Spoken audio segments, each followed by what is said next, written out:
baiser la nuit.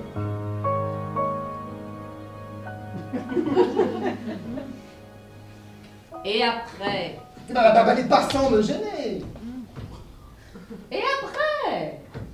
Et après de m'énerver et me désoler, ce n'était pas dans un coupé au bois de Boulogne en plein jour qu'on pouvait... Tu comprends? Je crains bien d'être mal tombé, vous m'inspirez beaucoup d'inquiétude.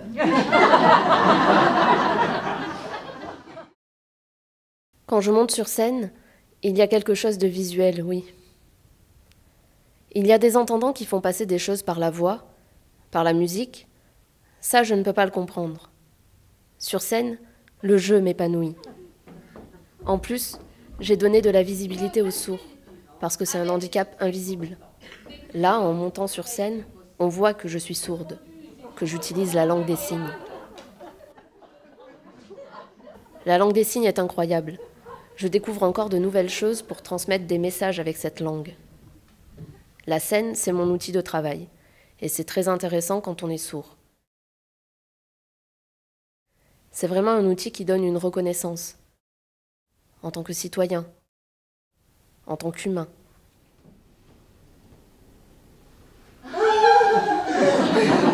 Attendez, ce qu'une vigoureuse poitrine de mâle, bombée, cambrée, s'élargissait au-dessus. Sa cuisse était admirable, une cuisse de gymnaste, de danseur, dont la chair musclée dessinait tous ses mouvements sous le drap collant du pantalon rouge. Extraordinaire! Wow! Génial! Je n'avais jamais vu ça auparavant. Le théâtre, tout ce qui est formation, etc., auquel j'ai participé, ça m'a permis d'avoir un regard sur moi, d'être plus confiante, d'oser davantage. Après voilà, je prends du plaisir dans ce que je fais et tout ce que j'acquiers au fur et à mesure, ça s'ajoute au plaisir que j'ai d'être comédienne. Et c'est vrai qu'au niveau des interactions, de ce que je donne en fait, quand je joue, c'est pour donner du plaisir au public. Et cette interaction-là me plaît.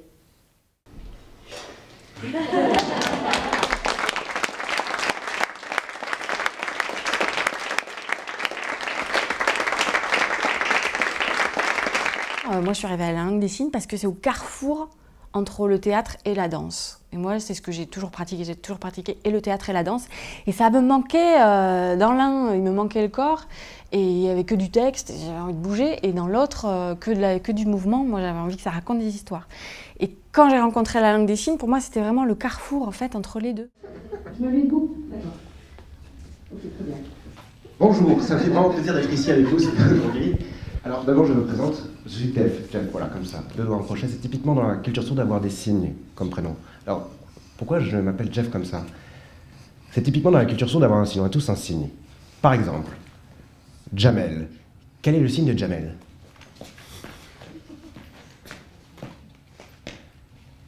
Jamel, la main dans la poche. Un autre, Sarkozy. Quel est le signe de Sarkozy? Sarkozy, comme ça, le doigt sur le sourcil. Encore un autre. Hollande.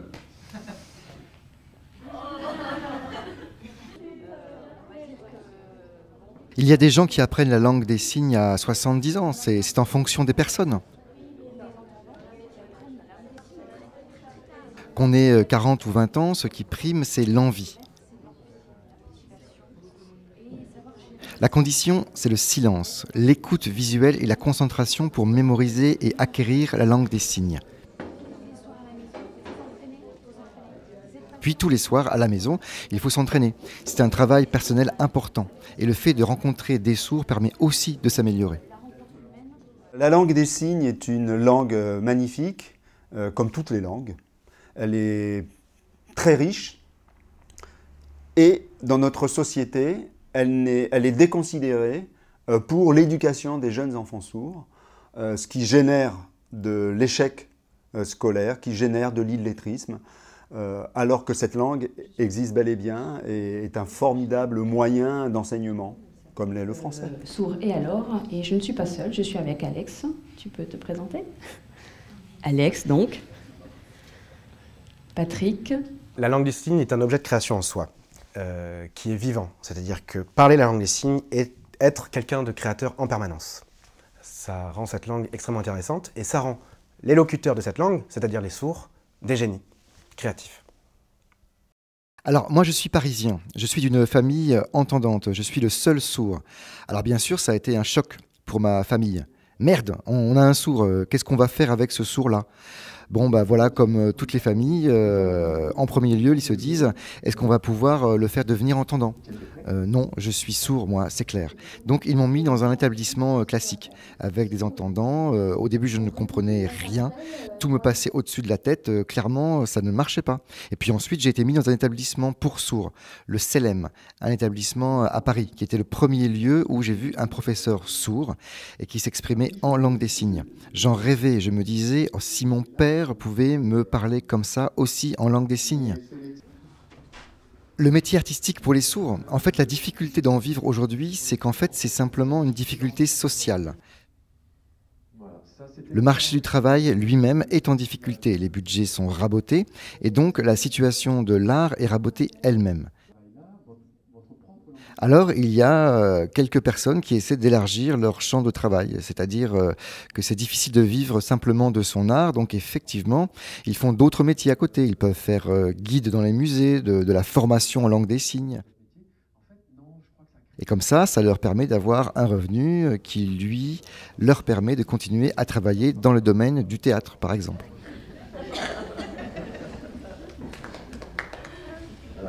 Merci beaucoup. On a eu une matinée un petit peu théorique où on a posé pas mal d'éléments sur qu'est-ce que c'est qu'un sourd, les différences culturelles, quelques bases de comment se construit la langue des signes, etc. Et du coup, cet après-midi, on voulait vraiment qu'ils rentrent dans le vif du sujet.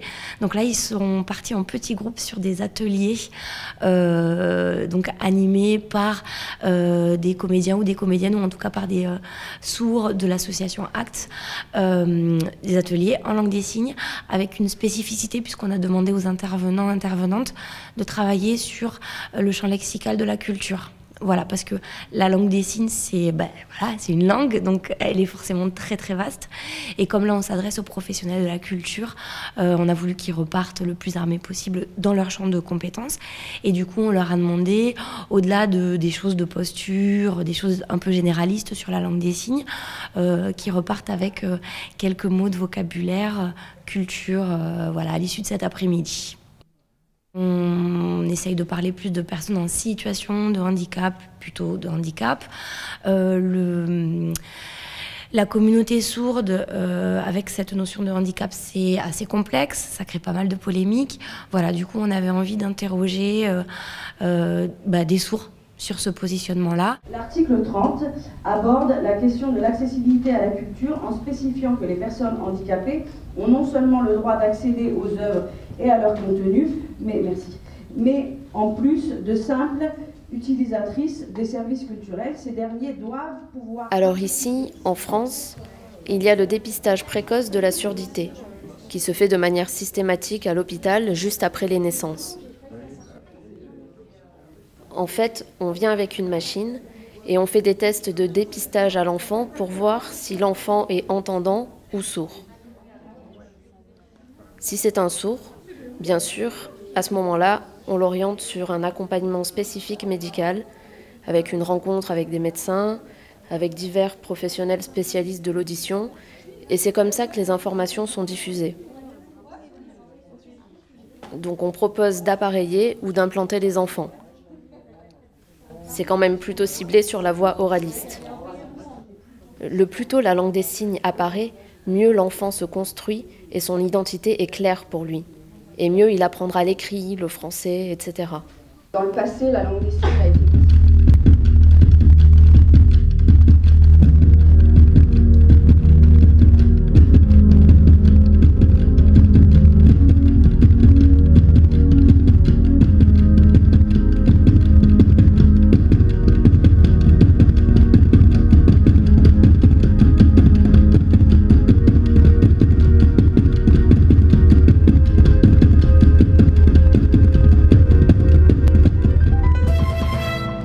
Bonsoir à tous, je suis très heureux de vous retrouver pour ce dernier numéro du journal de CAP 48. Depuis plus de 10 ans, CAP 48 et les Lions collaborent ensemble pour l'intégration des personnes handicapées. Regardez. Les Lions Club sont portés à travers le monde par d'innombrables bénévoles animés par un esprit de solidarité. CAP 48 et les Lions collaborent ensemble pour répondre à un objectif commun, une meilleure intégration des personnes handicapées dans la société et son bien-être au quotidien. Le Lions s'est engagé auprès de CAP 48 parce que nous sommes nous-mêmes conscients du problème que représente le handicap. L'engagement des Lions se concrétise au travers de leur participation active à la vente des post-it CAP 48, de l'organisation d'événements ou en participant aux initiatives menées par CAP 48. Une belle collaboration qui a encore de nombreuses années devant elle. Leur célèbre devise « Nous servons » prend ici tout son sens. Et puis vous le savez, CAP 48 a pour thème cette année le handicap qui survient au cours de la vie. Demain, dans la grande soirée, vous découvrirez l'histoire de Muriel et Jenny pour qui la vie un jour a subitement basculé.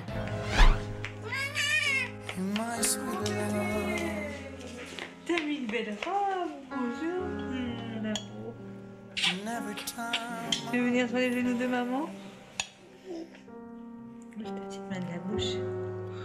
C'est quand je la vois que je prends toute son énergie et c'est un petit bonheur, un petit sourire qui fait que j'ai l'énergie, le côté positif pour dire je me bats et je veux m'en sortir, mais il y a des jours où je déprime parce que je réalise dans quel état je suis.